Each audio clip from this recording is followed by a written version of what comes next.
Hey guys, welcome back to my channel. I'm so glad that you've decided to give me a few more minutes of your time.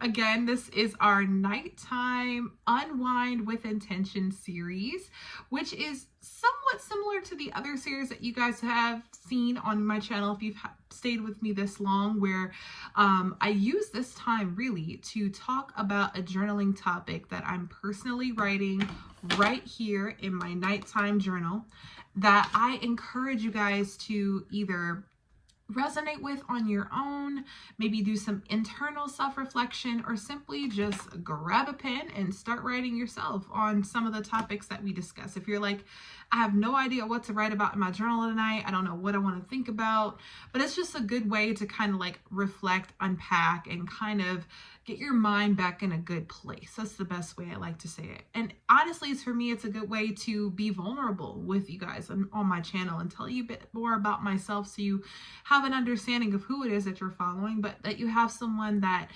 is willing to open up and actually may encourage you to do the same, whether it's with your friends, with your own self, your notebook, or if you decide to start a YouTube channel yourself, you could do the same. So hear from me first. Well, just a quick recap, you guys. For the last 2 days, I have been sick, and I'm not talking cold sick, flu sick stuff I'm used to. I'm talking about something beyond belief, dealing with the stomach. It was contagious, so I kind of became a prisoner in my own room with my own personal 7-year-old nurse, I guess. He did his best, but let me be honest, it's not something I wish on anyone. So if you're watching this in 2025 in January, just be mindful. There's probably a flu or something going around. So I would encourage you guys to grab your favorite drink at this time. I have my usual hot cider, and I don't know if you guys can see this cup. It says the original essential worker, Mom, I am a big deal, okay? This is my encouraging cup for the day. And then we'll go ahead and dive into the topic. So the topic of the day is, and I actually wrote this on my computer, so if I'm looking to the left, that's why. How has my faith changed my life? Meaning, how have I been able to rediscover my spiritual beliefs? How have I been able to grow closer to Christ? So if you followed my channel up until this point, you will know here on this channel we are Christian girlies, okay? I believe in God, Jesus, the Holy Spirit, and the Holy Bible is nothing more than the truth. It's the way of life. It's the way that I live my life. And if that's not something that's sparking interest in you, that's okay. Then it means this video is not meant for you, and that's fine. But for me, it is, and I'm hoping that those that stick around, you find something out of it. So again, the question is, how has my faith changed my life, and how have I grown closer to it and rebuilt that relationship? So let me give you a little story time. I grew up Catholic. I did. I grew up Catholic my whole life. My parents sent me to Catholic school. I did that whole throughout my whole elementary school life. Middle school and high school, I went to public school, but I still continued to attend the church. When I went off to college, unfortunately, I didn't continue to go to that church because I was off in a different state. And so I found myself trying to find something, anything that I knew at the time. And the church I found didn't feel as homely as I would like to put it, as my former church did. And when I walked in there, I'll be honest with you, and this is the church that I found, I can't disclose the name. I didn't feel connected. If anything, I felt like an outsider. And growing up, the church never really made me feel that way because I was a kid, right?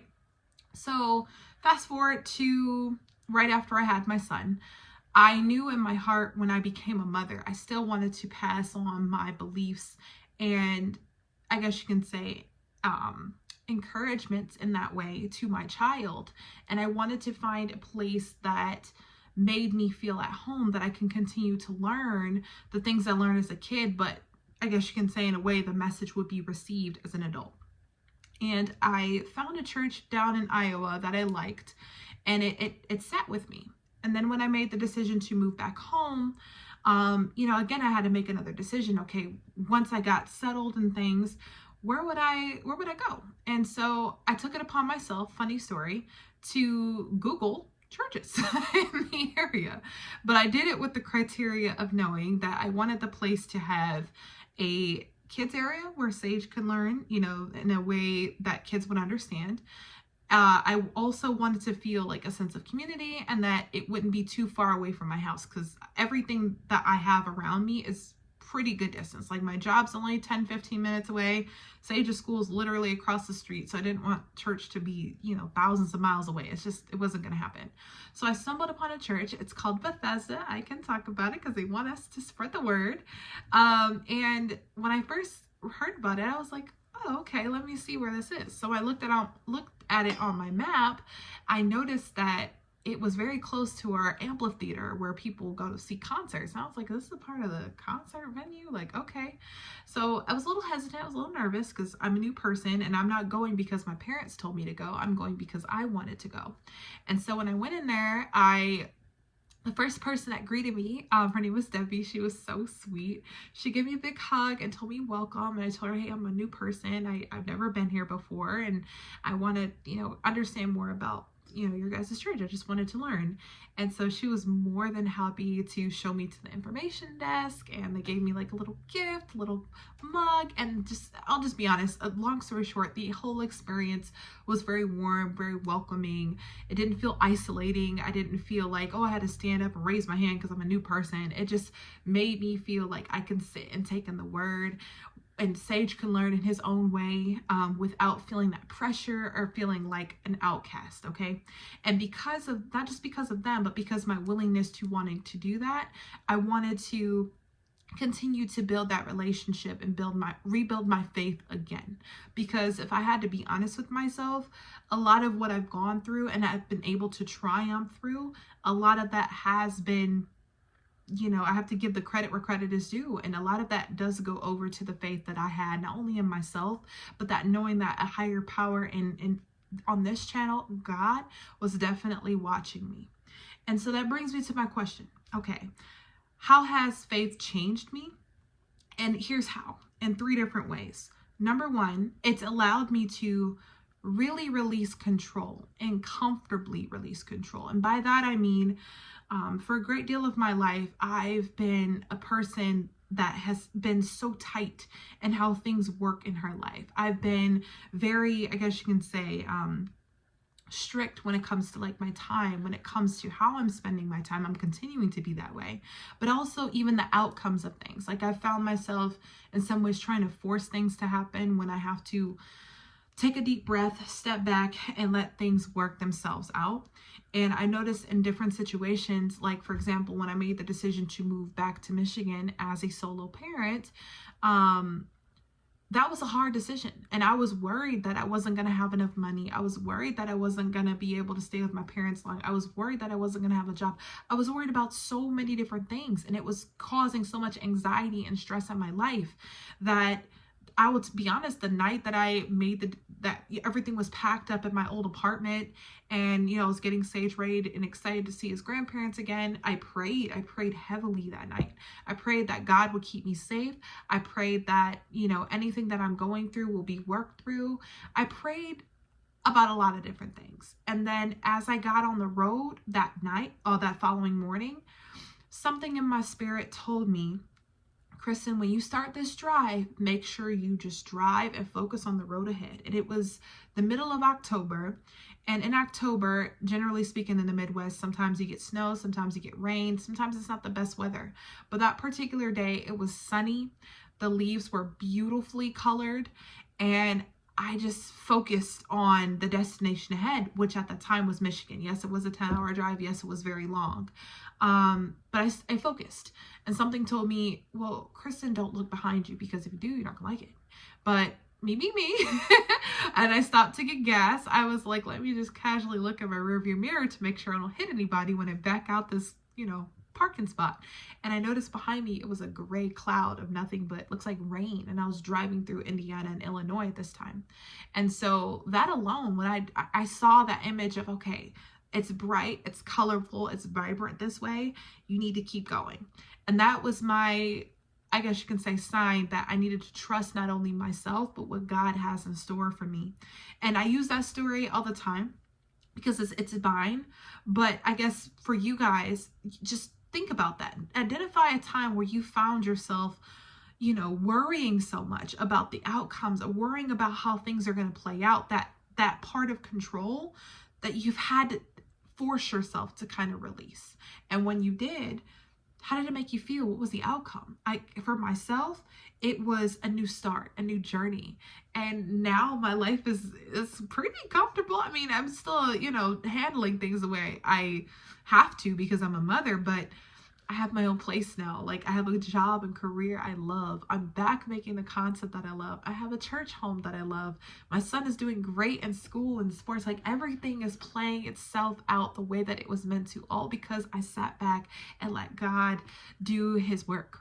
That's the way I like to say it. The second way that my faith has changed my life, it has basically forced me to go out on faith and just to trust that things are going to work out in their best way possible.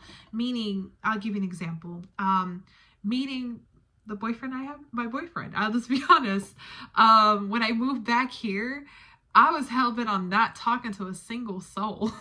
Just being honest. I was like, you know what? I've had my fair share of men. I'm done. And then literally a month or so later, of me getting settled here back in Metro Detroit, I actually stumbled upon him. Just being honest, like, I was the one that went out on a limb and felt comfortable enough to start conversations with him. And for a minute, I thought I was going to be judged. I thought, oh my God, this guy's not going to give me the time of day because I'm, solo parent. And I couldn't be more wrong now. But back then, I didn't trust that I was going to be okay. I didn't trust that God had my best interest in mind. I didn't trust any of that. I just thought I was going to be, I guess you can say, chastised. I thought I was just going to not be given the time of day. But to be honest with you, even our relationships taught me a lot more about myself that I have to continue to foster and grow. But in terms of my faith in God and Jesus, I know that he knows, and he knows my heart. He knows what I need. And there are moments where I don't feel like I deserve what he knows I need. And those are the moments in time where I have to physically step back and again, put my faith and trust in him that he knows what's best for me when it is best for me. So that's the second part. The third part is finding a safe place and a safe home. Now, I mentioned, my current church home with Bethesda. Yes, that's my safe home. I like to call it that. But the safe place is finding a safe place within myself, because I firmly believe that God places his spirit in all of us. And it took me several years after having my son to come back to that and come back to trusting myself. Because if I trusted myself, essentially I'm trusting in God, because he's given me an opportunity to live the life that he's planned for me. And I have to trust that things are going to work themselves out regardless of the circumstances. And so those are things that I guess you can say have helped me change my perspective on my faith and my life, but have also brought me closer to God. Number one, like I said, has been releasing control. Number two has been fully going on faith, even when it's hard. And three, finding a safe place, being able to turn to things like my journal, turn to the Bible, turn to things where, like, positive things that are going to, I guess you can say, bring me more peace and remove the stress and chaos in my life. And since then, I would say over the last year and a half, and still working on it, I felt more at peace. I've been able to remove a lot of stress and anxiety in my life. And honestly, I find myself getting back on track when my mind feels like I'm going astray from what God has planned for me. And I noticed that anytime, how can I say this, I try to hold on to too much control, even now, that's when things start to go chaotic or go wrong. But the moment I'm like, okay, let me sit back, detach from things that I'm so, holding on to, things start to work itself out. So I would say that for our nighttime journal prompt, I guess the thing to take away here is to find what makes you want to make your faith stronger. And if you do, and if you are even not even at a place of saying, hey, Kristen, I have faith, I believe, you're like, Kristen, where do I even begin? I would say start with a journal. We do this every night and every morning, but start with a journal. Just write out why you want to have this faith. write out what's going on in your life right now where you wish that you had not only more faith in yourself, but more, I guess you can say, the willpower to find, I guess you can say, a higher power to believe in. Because it's easy for me, like I said, to sit on my channel and say, hey, I'm a Christian girl, I believe, I believe, I believe. How can I get my listeners to believe? And it's honestly, it's easy.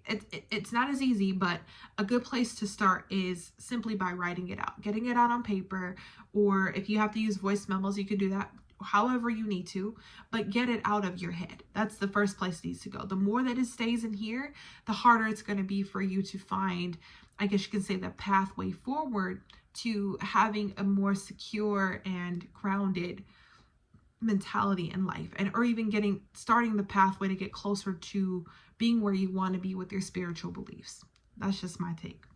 There are actually a few Bible verses. I won't read them all on this particular video. You may hear me say them throughout other videos, but there are a few of them that resonate with me the most. I'll read one of them to you, my absolute favorite. The first one is Psalm chapter 34, verses 1 through 3.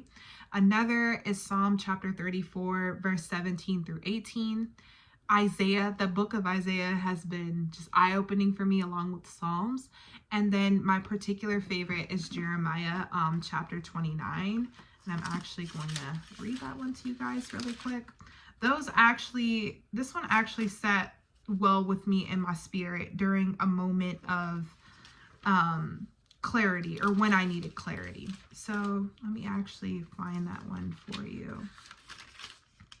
Please ignore me if I'm flipping pages. Okay, so this is one you may have heard me say in a previous video, but this particular verse says, I say this to you because I know what I have planned for you, says the Lord. I have good plans for you. I don't plan to hurt you. I plan to give you hope and a good future. Then you will call my name. You will come to me and pray to me.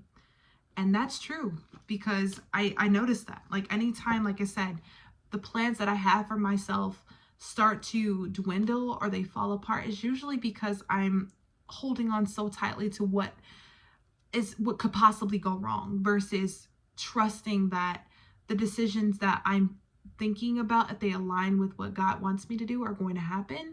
They're going to play themselves out. Well, I thank you so much for listening to another nighttime unwind with intention.